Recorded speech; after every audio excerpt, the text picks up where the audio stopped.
Alhamdulillah Alhamdulillahilladzi bi ni'matihi tatimmus salihat wassalatu wassalamu ala sayyidi sadat sayyidina wa habibina wa syafi'ina wa qurrati a'yunina wa nuri qulubina maulana Muhammad khairil bariyat wa qudwatil qadat wa ala alihi wa sahbihi al-anjumiz zahirat. Subhanaka la ilma lana illa ma 'allamtana innaka antal alimul hakim. Rabbi shrah li sadri wa yassir li amri wahlul 'uqdatam min lisani yafqahu qawli bi jahin nabi wa sahbi wal ali. Dusturukum ya ahlad darat, dusturukum ya ahlan naubah, dusturukum ya ahlal halli wal agad, amma ba'd. Qala musannif rahimahullah wa nafa'ana bihi wa bi ulumihi fid dharain amin. Faslun arkanul imani sittatun. Faslun arkanul imani sittatun.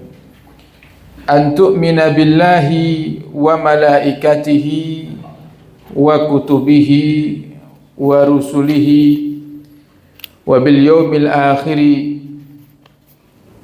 wa bil qada'i wa bil qadari khairihi wa syarrihi min Allah ta'ala. Kita sampai di bab yang selanjutnya. Setelah arkanul Islam, kita bahas arkanul iman. Kita terjemahkan terlebih dahulu daripada bab arkanul iman, baru nanti kita jelaskan sedikit demi sedikit. Faslun bab arkanul imani sittatun. Rukun-rukun iman itu ada 6. Arkan, rukun-rukun al-iman, iman sittatun ada 6. An tu'mina billahi. Yang pertama, beriman kepada Allah. Antu'mina, kamu beriman kepada Allah. Wa malaikatihi, dan kepada malaikat Allah. Wa kutubihi, dan kepada kitab-kitab Allah. Kutubihi, kepada kitab-kitab Allah. Wa rusulihi, dan kepada utusan-utusan Allah. Wa rusulihi, dan kepada utusan Allah. Wa bil yaumil akhiri, dan kepada hari akhir. Dan kepada hari akhir, atau dalam tanda kurung hari kiamat. Wa bil yaumil akhiri, dan kepada hari akhir. Dan yang terakhir wabil qadari, dan kepada takdir khairihi wa syarrihi, baik takdir yang baik ataupun yang buruk, minallahi ta'ala, dari Allah ta'ala. Nah, kita bahas dengan singkat supaya kita bisa kejar target, segera menyelesaikan fikih dasar ini. Kita sampai di bab arkanul iman. Setelah kemarin kita membahas tentang rukun Islam, dan nanti untuk detail setiap apa yang terkandung di dalam rukun Islam akan dibahas pada babnya masing-masing. Kemarin ada sholat, ada zakat, ada puasa, nanti akan dibahas di babnya masing-masing. Faslun arkanul iman, rukun iman itu Bapak Ibu ada 6. Saya rasa ini sudah sangat sering sekali kita dengar, apalagi kita yang ahli sunnati wal jamaah. Mulai dari kecil dibiasakan kita untuk menghafal rukun Islam dan rukun iman. Sebagaimana pertemuan yang lalu, awal mula daripada penjelasan adanya rukun Islam, rukun iman ini, ada seorang yang asing datang di majelisnya Nabi, kemudian dia duduk menempelkan lututnya dengan lututnya Nabi, sehingga para sahabat terheran-heran, kok ada orang yang datang tiba-tiba kemudian langsung menghadap duduk di depan Nabi sampai lututnya itu nempel dengan lututnya Nabi, berarti saking dekatnya, sehingga dianggap asing dan aneh. Dan orang itu berkata, akhbirni anil Islam, wahai Muhammad, beritahu aku tentang Islam. Kemudian Nabi Muhammad menjawab dengan rukun Islam yang kita hafalkan, yang ada 5. Kemudian setelah dijawab rukun Islam oleh Nabi kita Muhammad, orang asing itu bertanya kembali, wa akhbirni anil iman, dan beritahu aku tentang iman. Nah, kemudian Nabi jawab dengan jawaban yang seperti di dalam kitab panjenengan, antuk minabillah, rukun iman yang ada 6. Kemudian setelah dijawab sama Nabi Muhammad, dia berkata, sodakta, kamu benar wahai Muhammad. Semakin menjadikan hati para sahabat itu terheran-heran, ada orang tanya tapi dibenarkan sendiri. Kemudian orang itu tanya lagi, wa akhbirni anil ihsan. Nah, ini yang mungkin juga jarang kita ketahui atau kita pelajari para hadirin. Jadi yang ditanyakan oleh orang asing itu bukan hanya rukun Islam dan iman saja. Nah, cuman biasanya kalau kita ngaji kitab dasar, yang muncul di kitab itu biasanya rukun Islam dan rukun iman. Ada lagi yang ditanyakan, yaitu akhbirni anil ihsan, beritahu aku tentang ihsan. Kemudian Nabi menjawab, al-ihsan an ta'budallah ka'annaka tara, fa in lam takun tarahu fa innahu yarak. Ihsan itu adalah kamu beribadah, an ta'budallah ka'annaka tarahu, seakan-akan kamu sedang melihat Allah. Seakan-akan kamu sedang melihat Allah. Nanti ini ada kaitan dengan bab masalah iman yang akan kita singgung sedikit nanti. Ihsan adalah kamu beribadah seakan-akan kamu melihat Allah. Fa in lam takun tarahu, jika kamu ternyata tidak bisa melihat Allah, tidak bisa menghadirkan Allah, fa innahu yarak, maka yakini bahwasannya Allah melihatmu. Yakini bahwasannya Allah melihatmu. Jadi dari penjelasan tentang ihsan ini, para hadirin, ada beberapa kesimpulan dari para ulama terkait tingkatan iman manusia. Jadi karena kita babnya bab iman, iman itu tingkatan yang lebih tinggi daripada Islam. Jadi ada orang yang dia itu Islam saja tapi nggak iman. Islam saja tapi nggak iman. Oleh karenanya, sebab dia hanya Islam tapi nggak iman, akhirnya dia nggak taat kepada Allah. Kalau istilah orang Tulungagung, Islamnya Islam apa? Nah, Islam KTP. Islam tapi orang sholat. Islam tapi nggak mau zakat, nggak mau puasa Ramadan, diberikan kelancaran rezeki oleh Allah, nggak mau haji. Nah, ini disebabkan karena tidak diimbangi dengan iman. Oleh karenanya Allah selalu ketika mengingatkan hamba-hambanya, Allah selalu menggunakan lafaz ya ayyuhalladzina amanu, wahai orang-orang yang beriman. Ku anfusakum, jagalah diri kalian dan keluarga kalian dari api neraka. Wahai orang-orang yang beriman, kutiba alaikumusiyam. Selalu pakai beriman. Jarang sekali, atau bahkan mungkin kita jarang mendengar para hadirin Allah menyebut ya ayyuhalladzina aslamu, wahai orang-orang Islam. Jarang. Nah, kenapa? Karena Islam itu tidak akan sempurna kalau kita tidak memperkuat iman. Nah, sehingga iman manusia itu, para hadirin, terbagi menjadi 5 tingkatan. Nah, nanti dari 5 tingkatan ini kita bisa mengetahui kira-kira awake dhewe tingkatan sing pundi kira-kira. Nah, iman manusia itu ada 5 tingkatan. Yang pertama disebut dengan imanu taklid. Iman taklid. Taklid itu kenapa? Taklid itu ikut-ikut.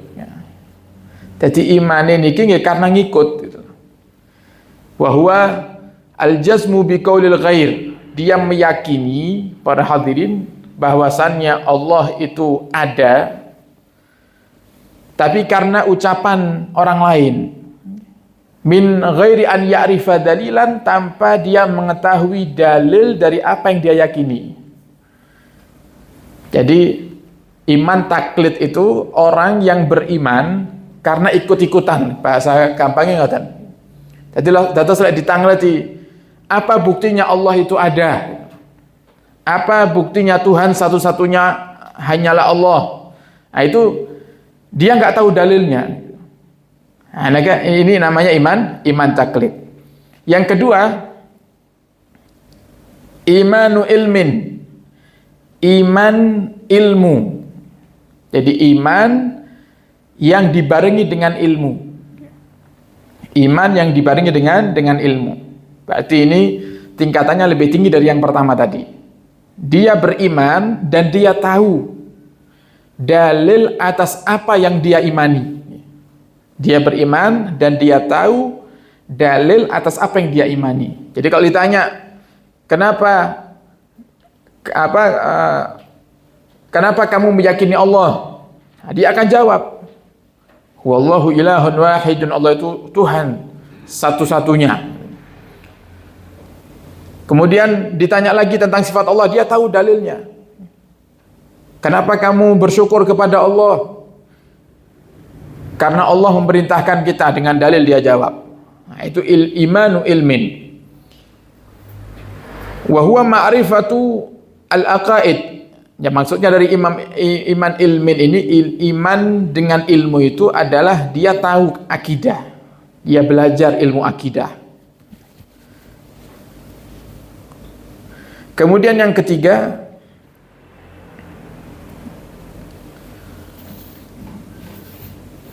wasalis wa imanu iyan. Iman iyan. Iman dengan hati. Iman dengan hati. Ini mudah untuk menerjemahkannya, iman dengan hati.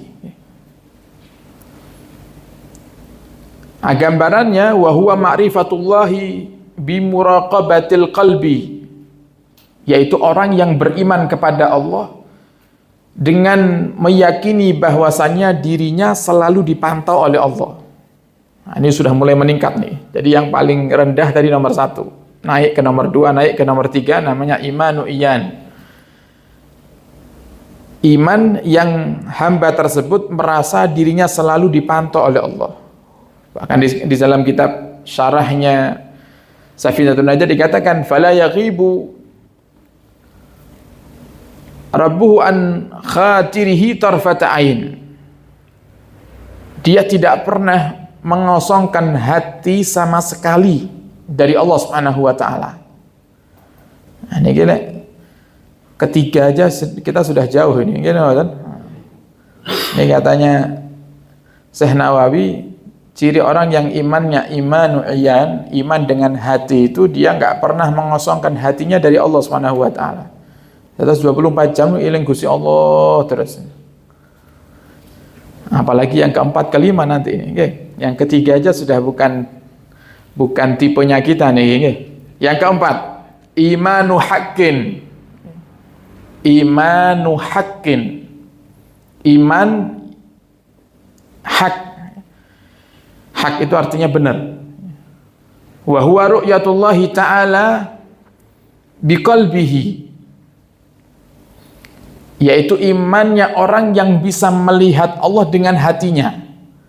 Nah, ini yang masuk tadi yang kita bahas, yaitu ihsan. An ta'budallah ka'annaka tara. Hendaknya kamu itu beribadah kepada Allah ka'annaka, seakan-akan kamu melihat Allah. Jadi kalau panjenengan sholat,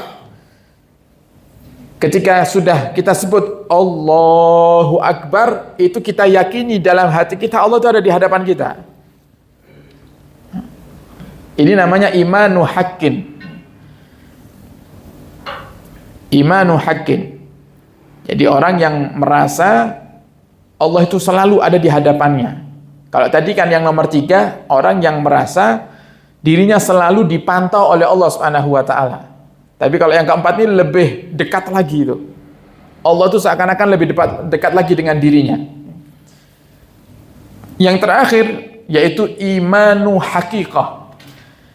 Imanu haqiqatin, hakikat, iman hakikat. Nah, ini yang sering-sering kita dengar, hakikat sampai ke makom hakikat. Nah, Ini satu maqam atau satu derajat yang sangat sulit sekali untuk bisa dicapai kecuali dengan mujahadah yang serius. Nah, sehingga harusnya seorang hamba itu dia tidak akan mudah mengaku dirinya sudah sampai ke maqam hakikat, apalagi dia mengaku-ngaku untuk dirinya sendiri. Karena orang yang beriman semakin naik tingkatan imannya, semakin dia itu merasa kalau nggak beriman. Jadi itu orang baik.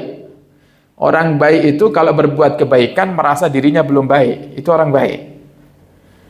Nah, kalau ada orang yang berbuat baik, baru sedikit kebaikannya sudah merasa banyak, bangga dia dengan kebaikannya, itu namanya sudah terserang penyakit ujub. Ujub itu penyakit bangga, yang itu dilarang dan menjadikan sebab pahalanya hilang. Nah, iman hakikat ini wahuwal fana billah, yaitu orang yang sudah tidak sadar akan apa yang ada di sekitarnya, dia hanya senang berduaan dengan Allah Subhanahu wa taala. Bahkan disebutkan oleh Syekh Nawawi, wasukru bihubbi, dia mabuk dengan cintanya Allah. Dia mabuk dengan cintanya Allah. Nah, oleh karena ini, karena kita bahas hakikat para hadirin dari sini, inilah yang menjadi satu alasan kenapa ada orang-orang soleh di masa lalu itu yang terkadang ucapannya itu menyalahi hukum syariat yang dasar, menyalahi hukum akidah. Nah, maka bisa diarahkan kepada bahwasannya beliau ini sudah sampai ke maqam hakikat. Sampai ke maqam hakikat. Jadi imannya sudah tinggi. Nah, dia sudah nggak ngereken itu urusan manusia, komentar orang, dia nggak peduli. Nah, imannya sudah iman hakikat. Nah, ini 5 urutan orang yang beriman. Nah, kira-kira awake dhewe sing nomor pinten kira-kira? Nah, kalau yang nomor 1 berarti imannya melok-melok, okay. Iman ikut-ikutan. Nah, tapi kata Syekh Nawawi, wal wajib ala syakhs, wajib bagi setiap orang itu untuk memiliki salah satu daripada, minimal wajib dari setiap orang itu memiliki salah satu daripada 2 tingkatan iman yang pertama. Entah itu iman ikut-ikutan karena dia nggak ngerti dalilnya, atau dia paham ilmunya tapi hatinya belum sampai kepada Allah Subhanahu wa taala. Hatinya belum sampai kepada Allah. Jadi yang pertama bisa dikatakan imannya orang awam, yang kedua imannya ustadz. Jadi dia ngerti dalil tapi hatinya belum sampai kepada Allah.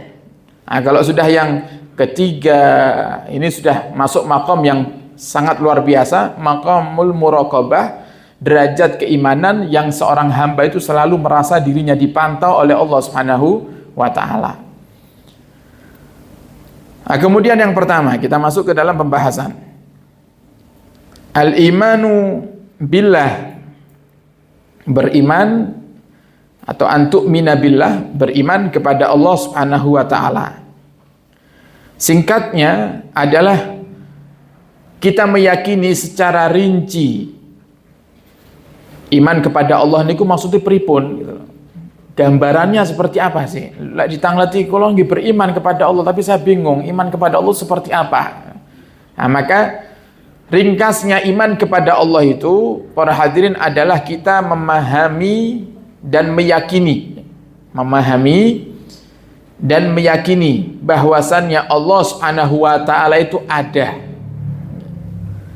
Meyakini bahwasannya Allah Subhanahu wa taala itu ada.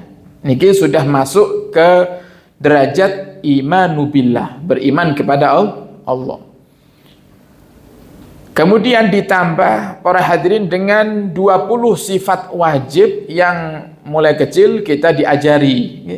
Allah wujud, qidam, baqa. Nah, itu semuanya kita yakini ada pada diri Allah Subhanahu wa taala. Allah itu ada qadimun, Allah itu lampau. Lampau tanpa berawal. Jadi Allah itu ada bukan dari ketiadaan. Kalau kita kan ada dari ketiadaan. Dulu kita nggak ada di dunia ini. Kemudian menjadi ada. Kalau Allah tidak ada awal, la awwala wala akhirah. Tidak ada awalannya, tidak ada akhirannya. Kalau kita ada awalannya, kita ada akhirannya. Awalannya ketika kita diciptakan oleh Allah, akhirannya kita mati. Gitu. Nah, kalau Allah enggak. Kemudian, wa huwa sami'un. Allah itu maha mendengar. Bahkan di dalam Al-Quran Allah katakan apa? Bahwasannya Allah itu mengetahui ma tuwaswisu bihi nafsuh. Apa yang terlintas di dalam benak seorang hamba. Apa yang terlintas dalam benak seorang hamba. Terus kalau panjenengan ngomong baik dengan diucapkan ataupun hanya dalam hati itu Allah tahu. Makanya Nabi kenapa mengatakan at-taqwa hahuna? Nabi sambil mengisyaratkan dengan jarinya at-taqwa hahuna. Takwa itu di sini. Bukan di sini takwa itu. Ngomongnya apik tapi hatinya elek. Kelihatannya kayak orang sabar tapi hatinya pendendam. Kelihatannya kayak orang yang mencintai semua umatnya Nabi tapi hatinya pembenci. Nah ini percuma itu. Lisan ini percuma para hadirin. Yang Allah lihat tuh hati. Kalau hatinya, makanya kata Nabi Muhammad, kalau sudah hatinya baik semuanya jadi baik. Jadi intinya daripada iman kepada Allah itu adalah kita meyakini semua sifat-sifat yang mulia itu ada pada diri Allah Subhanahu wa taala. Kemudian wa malaikatihi, iman kepada malaikat Allah. Iman kepada malaikat Allah. Apa itu malaikat? Malaikat itu adalah makhluk Allah. Malaikat itu adalah makhluk Allah. Nuraniyatun, yang diciptakan dari cahaya. Malaikat itu adalah makhluk Allah yang diciptakan dari cahaya.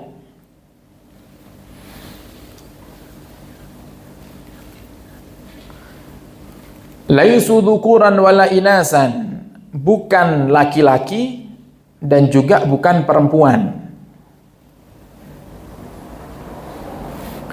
Bukan laki-laki dan juga bukan perempuan.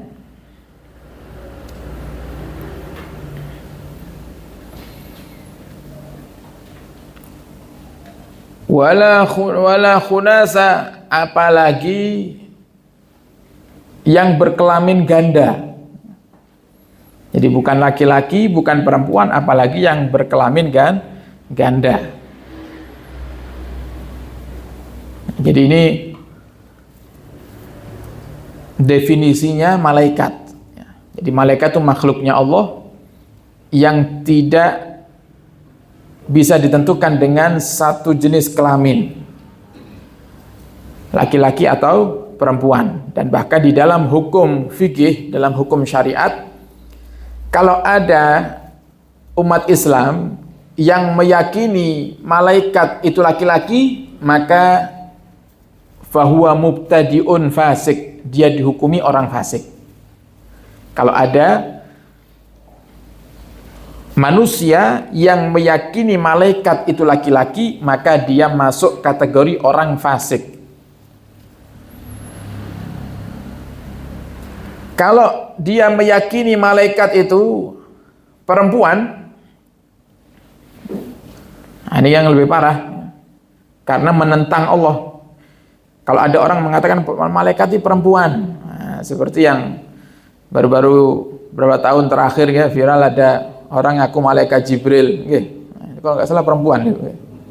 Saya ngaku malaikat Jibril ngomong lek mari teleponan kali Gusti Allah, mendarat di Monas katanya. Nek malaikat Jibril mendarat di Monas katanya. Nah, ini para hadirin, kalau ada orang mengakui malaikat itu perempuan, dia menyebut malaikat itu perempuan, maka fahuwa kafir. Dia telah keluar dari Islam. Jadi lebih parah. Kenapa? Kok yang mengakui malaikat perempuan kok lebih parah daripada yang mengakui laki-laki? Karena dia bertentangan dengan Al-Quran. Allah mengatakan dalam Al-Quran, wa ja'alul malaikata alladzina hum ibadur rahmani inatha. Dan mereka itu orang-orang yang jauh daripada ridhonya Allah, mereka menjadikan malaikat yang mereka adalah hamba-hambanya Allah, inasa, menjadi makhluk yang berkelamin perempuan. Allah aja ngelarang dalam Al-Quran. Kok dia mengatakan malaikat perempuan, berarti dia sudah menentang Allah, fahuwa kafir, maka dia dihukumi kafir, murtad. Wa aula bil kufri, kata para ulama, lebih utama untuk dihukumi murtad atau kafir jika dia meyakini malaikat itu berkelamin ganda, berkelamin dua. Jadi kalau kita membaca di dalam kitab, kok ada sebutan khunsa, khunsa yang dimaksud di dalam kitab itu, dalam syariat itu, para hadirin, bukan laki-laki yang menjelma jadi perempuan. Napa biasanya? Laki-laki yang jadi perempuan, napa? Bencong, napa banji. Ya. Itu bukan khunsa. Itu bukan khunsa. Jadi sama seperti halnya kalau ada orang tanya, orang tanya, Ustadz, orang yang laki-laki yang menjelma jadi perempuan, kalau sholat di soft laki apa soft perempuan? Ya jawabannya gampang, lu piyambake laki kok. Dia laki. Ya harusnya dia sadar kalau dia itu sudah menyalahi aturan syariat. Kecuali kalau ada orang yang terlahir berkelamin ganda. Jadi kelaminnya ada dua. Ada laki-laki, ada perempuan. Satu orang punya kelamin dua. Nah, maka itu namanya khunsa. Itu namanya khunsa. Nah, jadi kalau ada orang meyakini malaikat itu berkelamin ganda, maka lebih utama untuk dikatakan kafir. Lebih utama untuk dikatakan kafir. Karena dia sudah menjadikan makhluk Allah yang Allah cintai seakan-akan gak sempurna itu. Jadi malaikat itu tidak seperti manusia. La abalahu wala gak punya ayah, gak punya ibu. Jadi siapa ayahnya malaikat? Gak punya ayah malaikat. Diciptakan langsung dari cahaya. Jadi kalau malaikat diciptakan dari cahaya, kalau setan diciptakan dari apa? Dari api. Kalau manusia diciptakan dari tanah. Jadi sudah punya bagian masing-masing. Punya bagian masing-masing.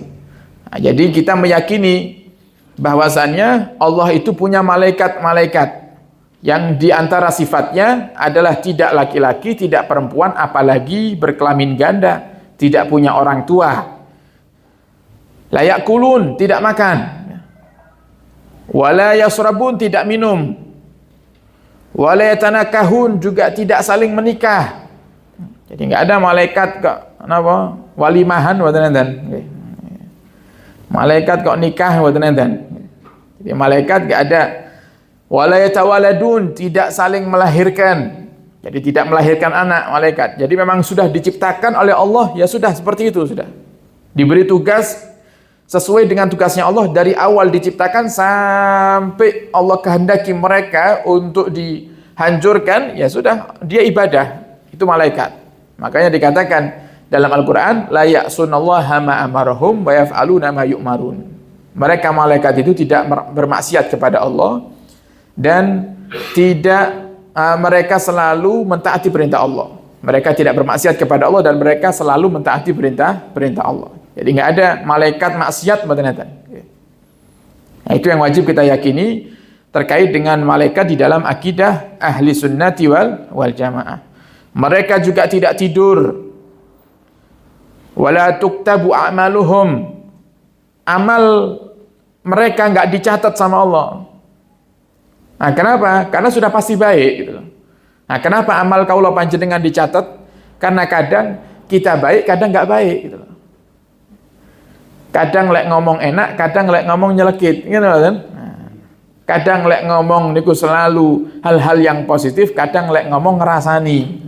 Nah, karena kita kalau ngomong itu nggak beraturan, nggak semuanya baik yang kita ucapkan. Makanya ada malaikat pencatat amal.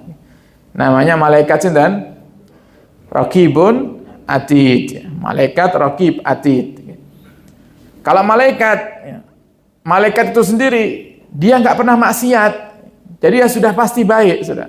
Jadi nggak ada ceritanya malaikat kok lagi diperintahkan sama Allah mulai dari awal ciptakan untuk sholat sampai hari kiamat ya sholat. Nggak seperti kita. Diperintahkan sujud ya sampai hari kiamat sujud. Kalau kita akan diperintahkan sujud, kadang tengah-tengah sujud ngintip sing WA sapa. Lagi sholat, HP-nya geter sempat ini, HP-nya diinceng itu nggih. Setan telepon pas saya sholat ya. Kalau malaikat nggak seperti itu, makanya nggak perlu dicatat, karena sudah pasti mereka baik. Jadi mereka tidak mencatat amal, bahkan li'annahumul kuttab. Karena mereka, kata Syekh Nawawi itu ya juga pencatat, kan lucu. Makhluk yang diciptakan oleh Allah untuk mencatat amal perbuatan manusia, kemudian dia mencatat untuk amalnya sendiri. Nah, itu kan lucu.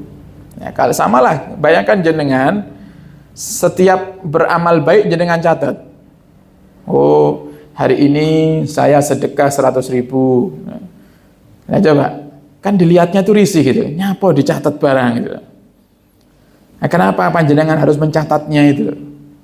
Wong sudah ada yang nyatet. Nah, kalau malaikat, kenapa nggak perlu nyatet? Li'annahumul kutab. Karena sebagian mereka itu adalah kutab. Malaikat yang mencatat amal perbuatan manusia. Jadi ini malaikat. Malaikat itu banyak. Sebagian ulama, para hadirin, menjelaskan secara detail, dan ini berkaitan dengan apa yang Allah Subhanahu wa taala katakan di dalam Al-Qur'an, bahwasannya malaikat itu adalah makhluk yang memiliki sayap. Tapi jangan digambarkan seperti ada yang di film-film itu. Nah, nggak boleh itu. Malaikat terbang bersayap di atas kepala. Itu gambaran yang nggak boleh diyakini. Jadi malaikat itu memang bersayap.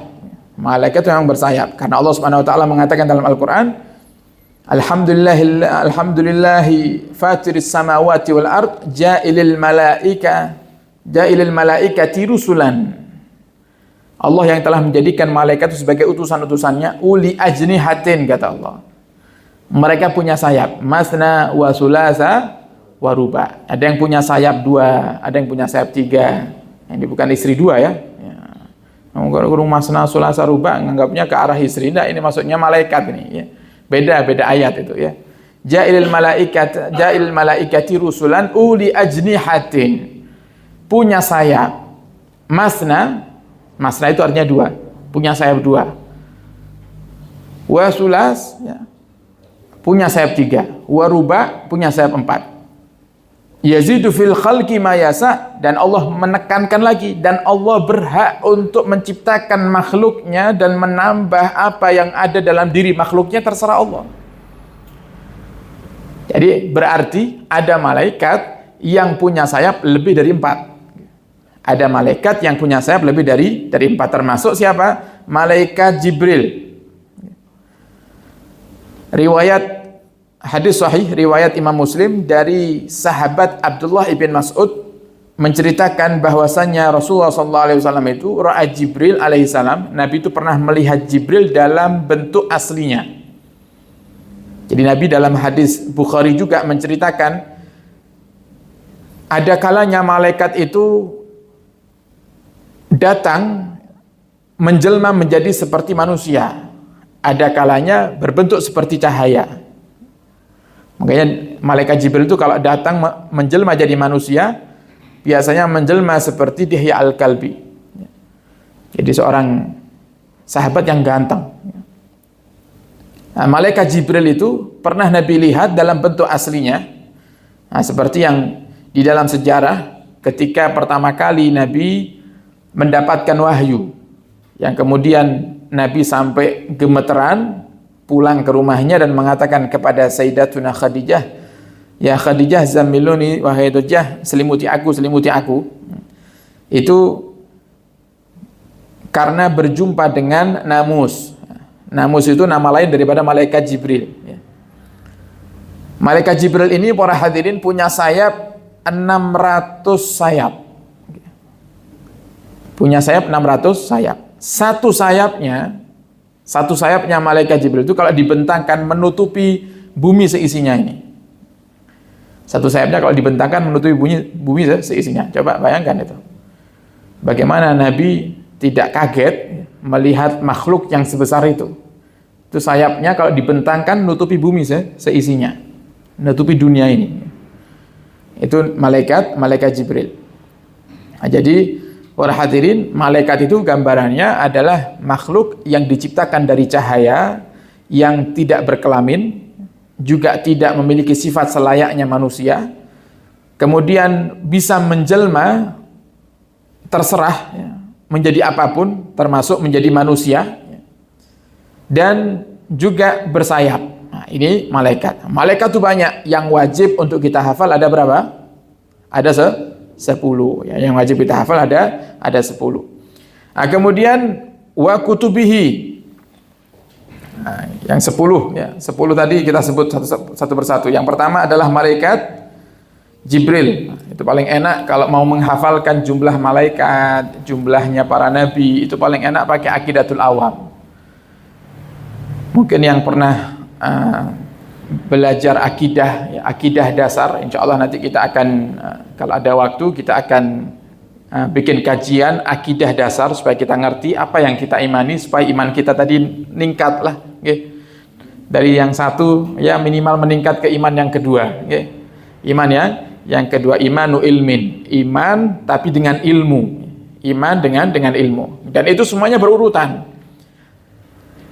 Orang yang sudah sampai ke makom iman hakikat itu kan sudah dikatakan waliullah. Nggak ada wali itu nggak belajar, itu nggak ada. Kalau waliullah, gitu. Nah, kalau wali nggak belajar ya paling wali murid. Gitu. Nah, sing belajar murid apa anake. Wong tuane kan nggak melok belajar gitu. Nah, walinya Allah itu para hadirin nggak akan bisa sampai ke derajat iman yang kuat kecuali dengan dasar ilmu. Maka nanti insya Allah kita akan buat satu kajian akidah, ya, akidah dasar. Nah, di antara akidah yang dasar yang biasanya dipakai di pondok-pondok pesantren adalah Aqidatul Awam. Ya, itu adalah sebuah nadhaman, sebuah syair-syair yang bunyinya abda'u bismillahirrahmani wa birrahimi dhaimil ihsani. Nah, itu biasanya wajib setiap santri harus hafal itu. Bahkan setahu saya kalau di pondok Dalwa sekarang itu syarat masuk harus hafal syair-syair ini, ya. Aqidatul Awam itu harus hafal. Nah, di antaranya di dalam Aqidatul Awam itu, di Aqidatul Awam ini para hadirin syair yang diajarkan langsung oleh Nabi kita Muhammad SAW di dalam sebuah mimpi pengarangnya, Al-Imam Ahmad Al-Marzuki. Imam Ahmad Al-Marzuki, yaitu beliau mimpi ketemu Nabi, kemudian disuruh untuk membaca bait-bait tauhid. Nah, bacalah bait-bait tauhid. Nah, kemudian beliau bingung, ini bait tauhid apa? Nah, kemudian beliau bisa membaca karena dituntun langsung oleh Rasulullah. Jadi seakan-akan bait yang di dalam Aqidatul Awam itu langsung Nabi yang ngajari. Jadi makanya setiap pondok biasanya selalu mengkaji kitab Aqidatul Awam untuk akidah dasar. Nah, di dalam Aqidatul Awam itu enak kalau kita hafal, para hadirin, enak. Kita bisa menghafal nama-nama nabi yang wajib untuk kita hafal. Kemudian kita bisa menghafalkan di dalamnya itu ada 20 sifat wajib bagi Allah Subhanahu wa taala dan sebaliknya yang mustahil bagi Allah. Kemudian sifat jaiz, kemudian sifat wajib bagi para nabi dan rasul, itu semuanya sudah dibentuk di dalam sebuah syair. Dan ini salah satu cara juga di pondok itu biasanya kalau menghafalkan dikasih nada. Nah, dikasih nada. Yang pertama lebih mudah untuk menghafal. Lebih mudah untuk menghafal. Yang kedua lebih nikmat. Coba gosidah pakai nada enak enggak? Jenengan pernah setoran Tola Al-Badru Alaina? Ustadz, kalau pada setoran apa le? Setoran Tola Al-Badru Alaina pernah? Setoran Tola Al-Badru enggak pernah. Nah, kenapa? Yang pertama karena jenengan sering dengar, dan nikmat panjenengan mendengarkan itu akhirnya hafal karena dengan nada. Semua kalau dengan nada itu enak para hadirin ya. Baca Quran dengan nada, kadang orang kita dengarkan ya. Misal Imam Masjidil Haram, ya. Imam Abdurrahman, Syekh Abdurrahman Sudais misalnya gitu, membaca Al-Quran di Masjidil Haram. Loh, makmumnya nangis. Itu bar salam jenengan tanglet. Pak jenengan kok nangis apa semerap maknane gitu. Mboten, suarane penak. Kan gitu. Suara imamnya ya enak ya. Jadi takbiran contohnya, takbir hari raya tuh. Allahu Akbar, Allahu Akbar. Coba nggak pakai nada. Sakit dinikmati mboten. Jenengan krungu takbiran kadang nangis. Eling bapak ibu gitu mboten. Nah, kenapa? Ada nadanya. Coba kalau yang takbir Allahu Akbar, Allahu Akbar. Allahu Akbar, Allahu Akbar itu. Nah, gak enak. Nah, makanya syair-syair yang dibuat oleh para ulama itu mereka itu cerdas ya. Mereka tahu ya. Dengan dibuat syair itu akan menjadi mudah untuk dihafal. Nah, termasuk jumlah malaikat. Ada di 2 bait syair. Beliau Al-Imam Ahmad Al-Marzuki mengatakan tafsilu asrin minhumu Jibrilu Mikalu Israfilu Izrailu Munkar nakirun wa rakibun wa kadha Atidun malikun wa ridwanuh tada. Nah, cuman 2 syair ini aja sudah ada 10 malaikat yang wajib untuk kita hafal. Yang pertama adalah malaikat Jibril. Kemudian yang kedua malaikat Mikail. Yang ketiga malaikat Israfil. Yang keempat malaikat Israel. Jadi Jibril, kemudian Mikail, Israfil, Israel, Munkar, Nakir, Rakib, Atid, Malik, Ridwan. Ini para hadirin yang mudah untuk dihafalkan, walaupun ada perbedaan di antara para ulama di dalam nama malaikat Rakib, Atid. Malah dikatakan jumhurul ulama itu mengatakan malaikat Rakib, Atid itu satu. Kalau kan kebanyakan kita memahami Rakib itu yang mencatat kebaikan, Atid yang mencatat keburukan. Tapi sebagian ulama mengatakan Rakib, Atid itu ya satu. Jadi yang nyatat kebaikan ya satu, yang mencatat keburukan juga dia juga satu. Nah, ini perbedaan pendapat. Nah, pendapat ulama itu banyak orang hadirin ya. Pendapat ulama itu banyak dan ikhtilafuhum rahmah. Perbedaan pendapat para ulama itu rahmat buat umat. Jadi nggak perlu kita risau dengan perbedaan pendapat ulama. Ya kalau kita sesuai untuk bisa menggunakan pendapat yang kuat, pakai yang kuat. Kalau kiranya kita repot pakai yang kuat, ya sudah pakai yang pendapat yang selain yang kuat, pendapat yang kedua.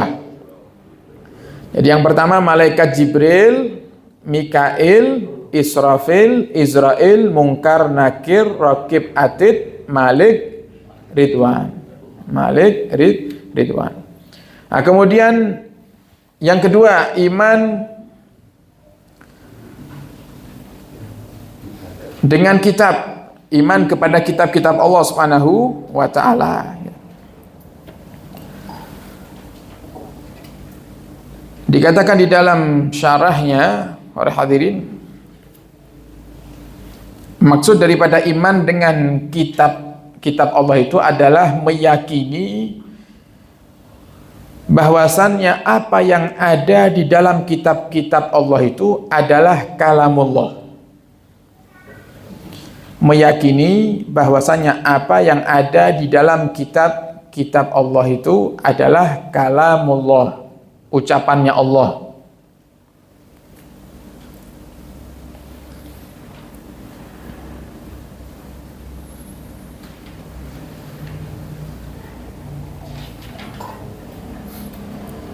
Adapun kitab-kitab Allah, para hadirin, yang jelas bagi umat Islam yang wajib untuk kita yakini adalah Al-Quran. Tapi ada kitab-kitab yang juga Allah turunkan kepada nabi-nabi terdahulu. Yang pertama adalah kitab Taurat. Kitab Taurat diturunkan kepada Nabi siapa? Nabi Musa alaihissalam. Inna anzalna Taurata, kata Allah, fiha hudan wa nur. Sungguhnya aku menurunkan Taurat, di dalamnya ada petunjuk.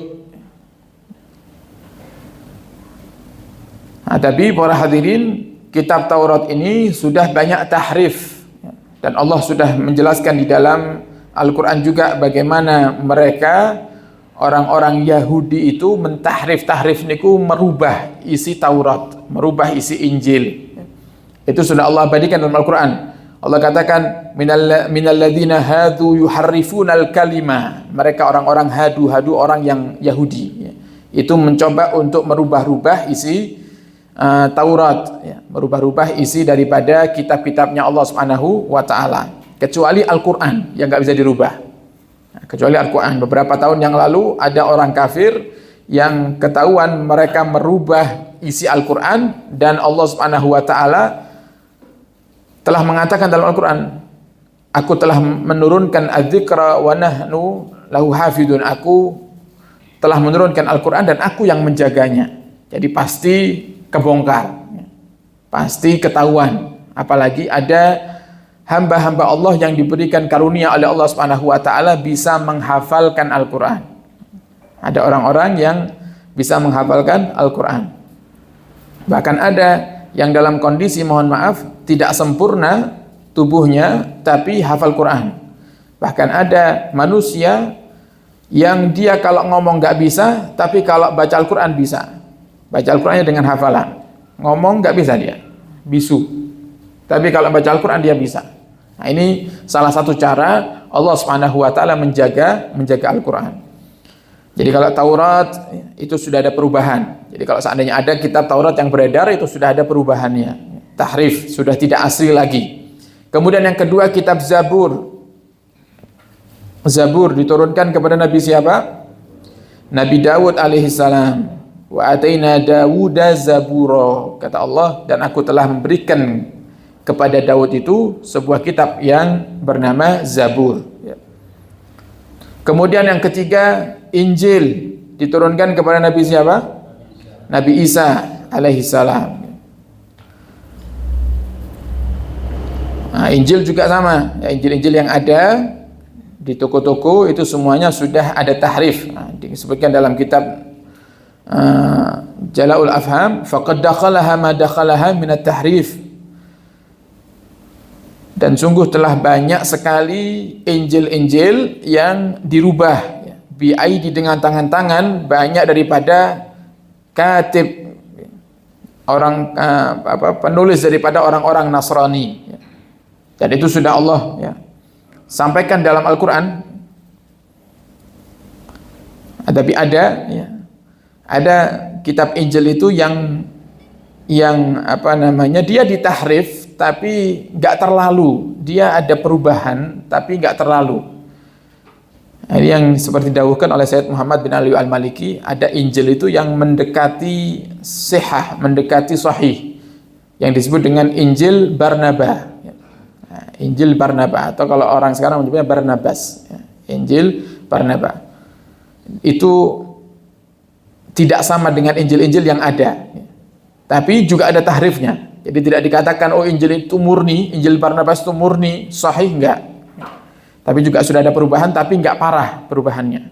Nah, tapi kalau Injil-Injil yang lain sudah banyak perubahan yang sangat parah.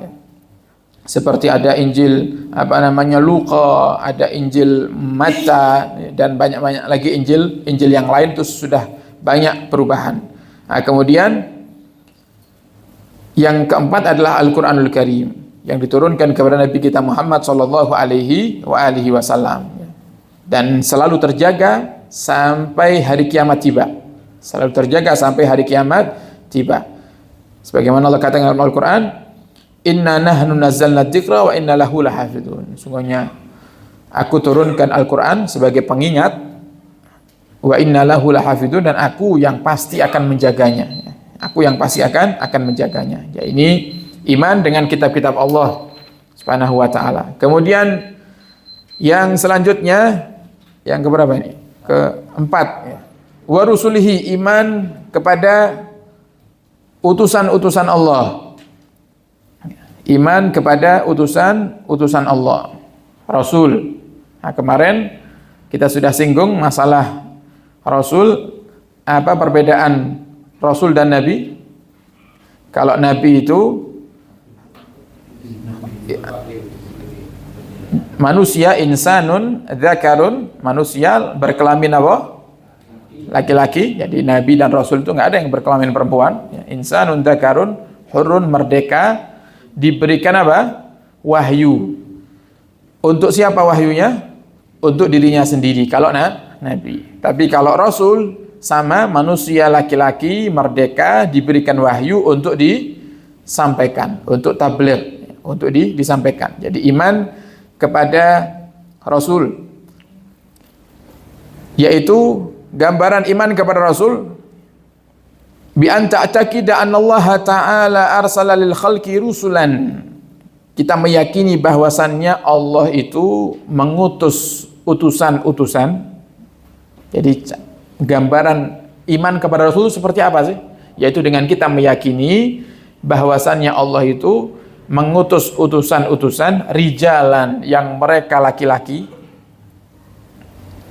la yu'lamu adaduhum, yang tidak diketahui jumlahnya kecuali Allah Ta'ala.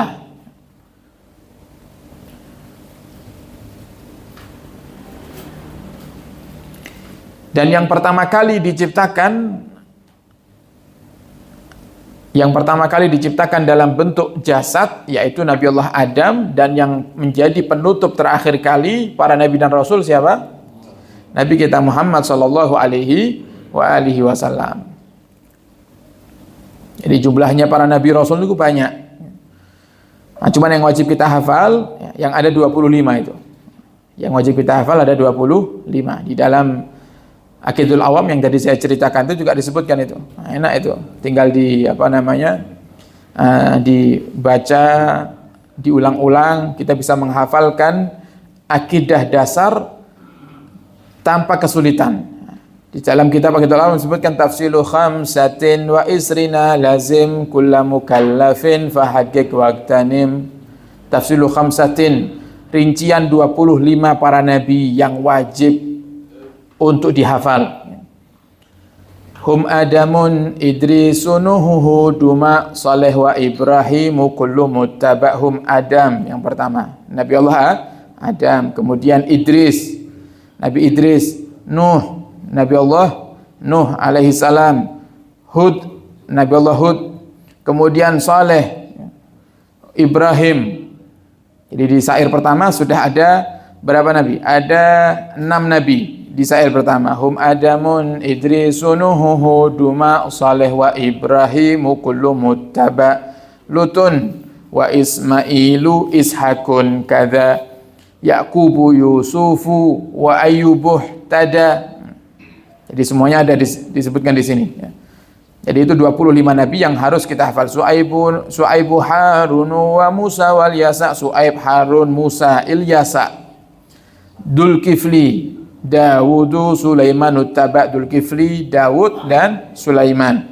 Ilyasu, Yunusu, Ilyas, Yunus, Zakaria, Yahya, Isa, wa Taha khatimun da'ghaya. Taha maksudnya Nabi kita Muhammad sallallahu alaihi wasallam. Beliau punya nama lain Taha.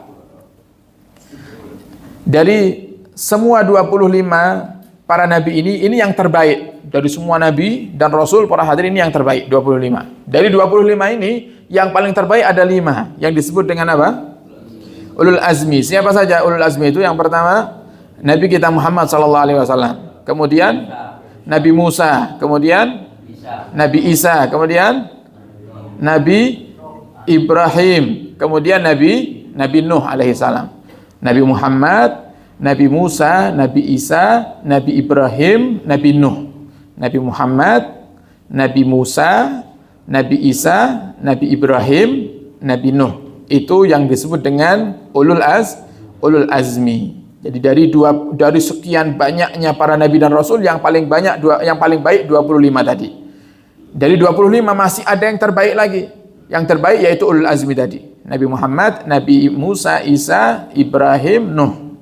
Kemudian dari 5 ini yang super terbaik nomor 1 yaitu Nabi kita Muhammad sallallahu alaihi wasallam. Makanya Nabi Muhammad punya sifat afdhalul anbiya wal mursalin, paling baiknya nabi dan rasul. Dari sekian 25 ini para hadirin ada satu nama yang unik yang pernah Nabi sanjung di dalam hadisnya, yaitu Nabi Allah Yusuf alaihi salam. Nabi menyanjung Nabi Yusuf itu dalam hadisnya Al-Karim ibnul Karim ibnul Karim ibnul Karim. Yang mulia, putra dari yang mulia, cucu dari yang mulia, buyut dari yang mulia. Jadi Nabi Yusuf, para hadirin, itu punya ayah, Yusuf bin Ishaq, Yusuf bin Yakub, Yusuf bin Yakub. Yusuf punya ayah namanya Yakub. Jadi ayahnya Nabi. Kemudian punya kakek. Jadi Nabi Yakub ini punya ayah lagi namanya siapa? Ishak. Nabi Ishak ini punya ayah Nabi Ibrahim. Jadi Nabi Ibrahim itu putranya bukan hanya Nabi Ismail. Nabi Ismail dari Siti Hajar. Putranya Nabi Ibrahim yang dari Siti Hajar. Kalau Nabi Ishak dari Siti siapa? Dari Sayyidatina Sarah atau Sarah. Jadi Nabi Yusuf itu luar biasa. Ayahnya Nabi, kemudian kakeknya Nabi, terus apa? Di atasnya kakek apa? Buyut.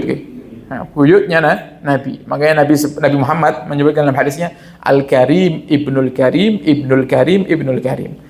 Orang yang mulia, punya ayah yang mulia, punya kakek mulia, punya buyut mulia. Yusuf bin Yakub bin Ishak bin Ibrahim. Tapi setelah Nabi Yusuf nggak ada Nabi. Setelah Nabi Yusuf nggak punya anak Nabi, maksudnya nggak punya anak Nabi. Nah, ini ada satu kisah yang dikaitkan dengan kenapa Nabi Yusuf tidak punya anak Nabi. Padahal dari Nabi Ibrahim Allah menjaga kemuliaan nasabnya Nabi Yusuf itu semuanya Nabi, satu keluarga nih. Coba, satu keluarga semuanya Nabi. Nabi Ibrahim itu nggak ada ponaan. Nabi juga. Jadi Nabi Ibrahim itu istimewa gitu. Jadi keluarganya Nabi. Ini ibarat kita para hadirin, wah itu sudah luar biasa kalau kita punya keluarga semuanya ulama gitu. Kan nikmat itu. Kenapa? Karena yang nanti bisa menjadikan kita selamat di antara yang bisa memberikan syafaat adalah para nabi, kemudian para ulama, kemudian para syuhada. Nah, makanya kata Imam Syafi'i itu, para hadirin, kalau kamu sudah berkeluarga, jadikan anak-anakmu itu sebagai ulama. Kalau nggak bisa anak-anakmu, jadikan cucumu. Kalau nggak bisa cucumu, berikan wasiat kepada mereka, pokoknya ada di antara anak keturunanmu yang ulama. Nah, supaya apa? Supaya ada jaminan nanti yang akan memberikan syafaat kita di hari kiamat. Nah, jadi dibiasakan para hadirin menasehati.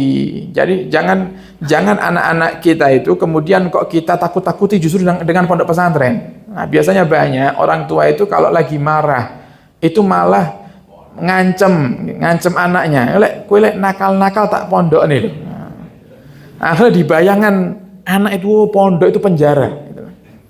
Pondok itu penjara. Padahal enggak. Ada kalanya pondok itu lebih nikmat daripada di rumah sendiri kadang.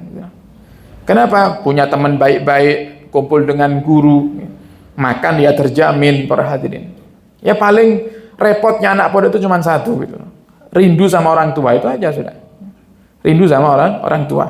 Nah, kalau sampai ada anak pondok nggak rindu sama orang tuanya aneh.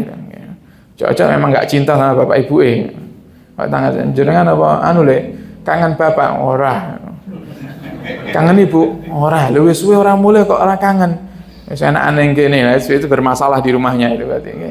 Nah, ini orang hadirin jadi dibiasakan anak-anak itu mulai dari umur dini ya, umur masih kecil dibiasakan untuk mengenal dunia ilmu, mengenal pondok pesantren. Walaupun nggak harus mondok sebenarnya, cuman kan kalau sekarang itu tempat yang paling istimewa untuk menuntut ilmu ya pondok pesantren, sudah paling aman, istimewa, selamat daripada godaan-godaan dunia. Nah, jadi jangan sampai panjenengan lek ngamuk kok ngomong kowe lek nakal-nakal tak pondok nih. Nah, jangan itu loh. Malah kalau sekarang ya anggap kalau nakal itu jangan diancam gitu para hadirin. Jadi akhirnya anak itu gak mau mondok, anak itu malah gak mau belajar ilmu. Kata Imam Syafi'i, kalau kita mau selamat para hadirin ya harus ada keluarga yang jadi ulama. Nah, kalau kita nggak bisa ya berarti anak kita.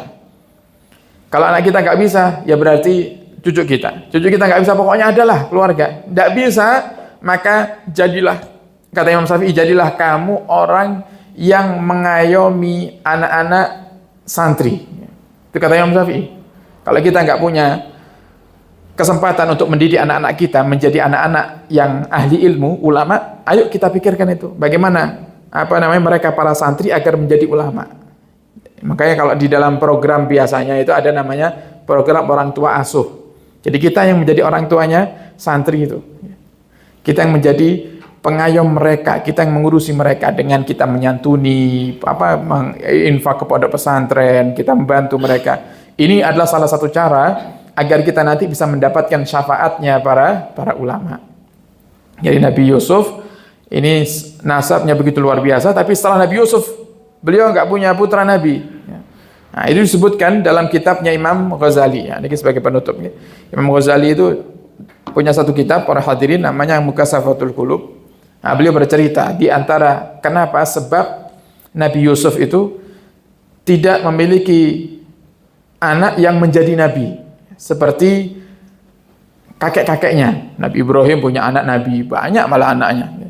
Anaknya Nabi, Pak. Nabi Ibrahim semuanya jadi nabi. Nabi Ismail jadi nabi.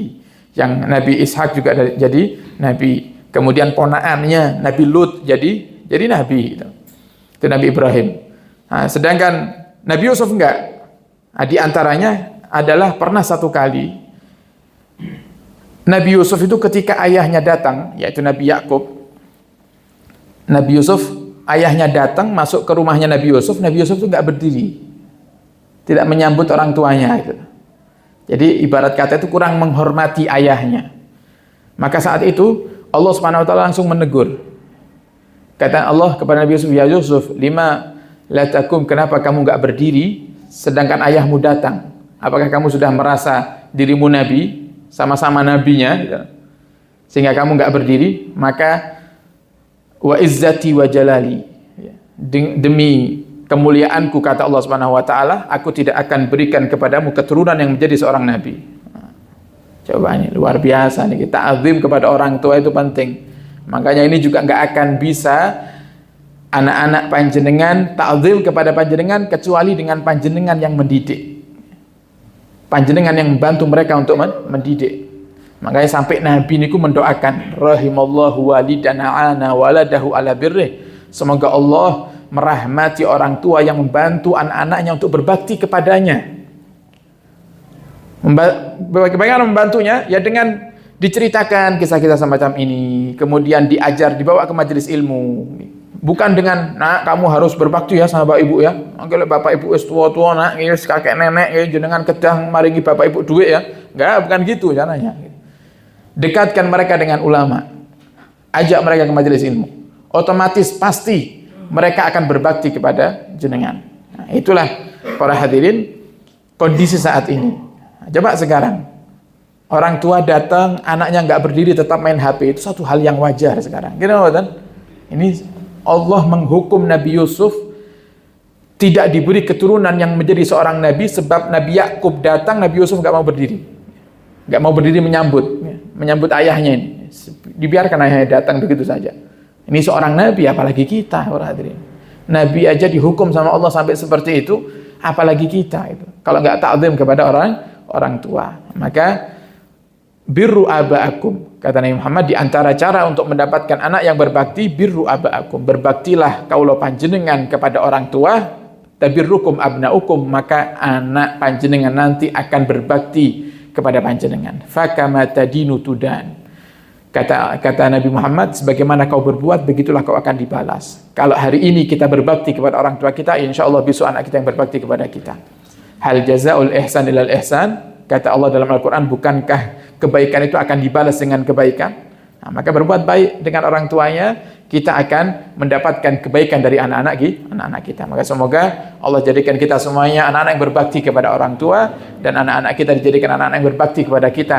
Anak cucu kita semuanya anak-anak yang soleh-solehah semuanya, insyaAllah. Amin ya rabbal alamin. Wallahu a'lam bishawab. Monggo kita tutup dengan kita baca doa setelah majlis. Bismillahirrahmanirrahim. Rabbana anfa'na bima 'allamtana, Rabbi 'allimna alladhi yanfa'una, Rabbi faqqihna wa faqqih ahlana wa qarabatin lana fi dinina ma ahlil kutri unsa wa dhakar, Rabbi wafiqna wa wafiqhum lima tartadi qawlan wa fi'lan karama, warzuqil kulla halalan daima wa akhilla atqiya ulama, nahdha bil khairi wa nukfa kulla syar, Rabbana aslih lana kulla su'un wa akirra bir ridha minkal uyun qabla an ta'tiyana rusulul manun, waqdi anna rabbana kulla duyun waghfir istur anta akram man satar, wa salatullahi taghsal mustafa man ilal haqqi da'ana wal wafa, بكتاب فيه للناس شفاء وعلى الآل الكرام الشرفاء وعلى الصحب المصابه الغرر، اللهم اهدنا بحجاك واجعلنا ممن يسارع في رضاك، ولا تولنا وليا سواك، ولا تجعلنا ممن خالف أمرك وأصاك، وحسبنا الله ونعم الوكيل، ولا حول ولا قوة إلا بالله العلي العظيم، وصلى الله على سيدنا محمد وعلى آله وصحبه وسلم، والحمد لله رب العالمين. يا ربنا اعترفنا بأننا اقترفنا وأننا أسرفنا على لظى أسرفنا، فتب علينا توبة تغسل لكل حوبة، واستر لنا العورات وآمن الروآت، واغفر لوالدينا ربي ومولودينا والآل والإخوان وسائر الخلان وكل ذي محبة أو جيرة أو صحبة والمسلمين أجمع، آمين ربي اسمع فضلا وجودا منا لا باكتساب منا، بالمصطفى الرسول نحظى بكل سول، بالمصطفى الرسول نحظى بكل سول، بالمصطفى الرسول نحظى بكل سول، صلى وسلم ربي عليه أدى الحب وآله وصحبه عداد تصي صحبي، والحمد لله في البدء والتناهي، سبحانك اللهم وبحمدك أشهد أن لا إله إلا أنت نستغفرك ونتوب إليك. هكذا مني والعفو منكم، والسلام عليكم ورحمة الله وبركاته.